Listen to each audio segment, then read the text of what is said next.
being a builder with one arm and not being able to play myself, it's really overwhelming when you hear them being played. It really brings me to life when you hear what we've created.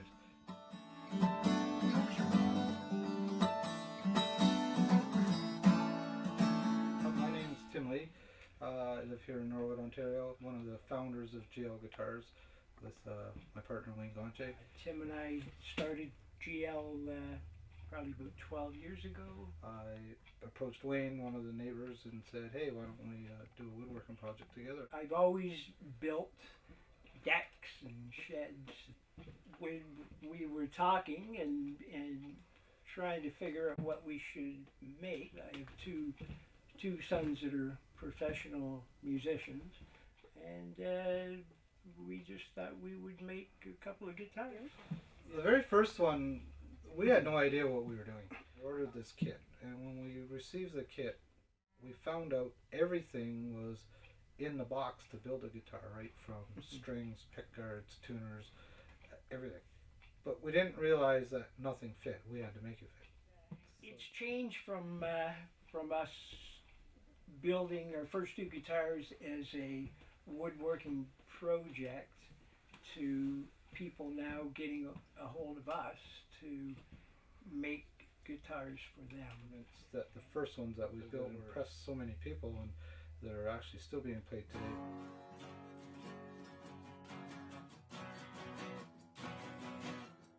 So when the opportunity came to come into this shop, when I latched on pretty tight and these guys welcomed me in.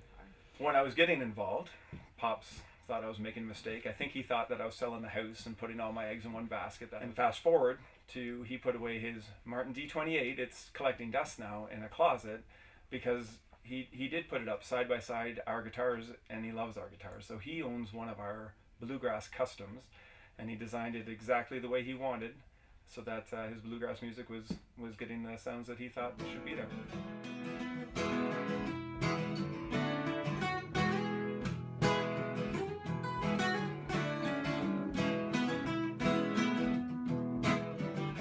I think the most rewarding aspect for probably all of us is seeing one of our guitars on stage with people going wild and an incredible musician playing it, and it sounds awesome.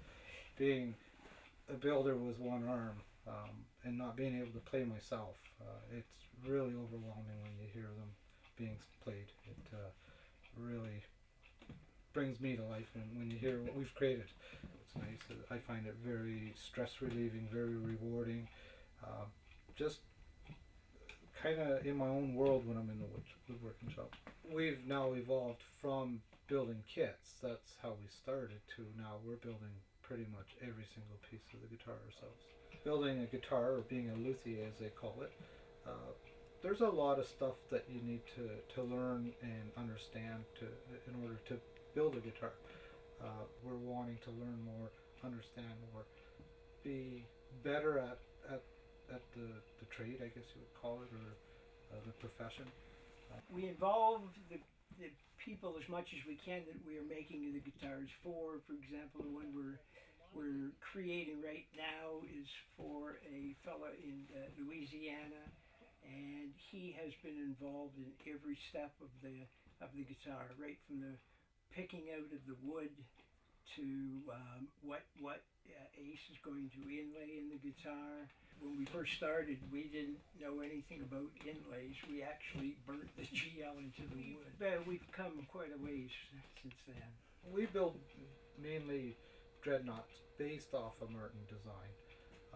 Very similar to Martin's, maybe not the same specifications. Sound-wise, I would have no problem putting one of our guitars up against a Martin guitar.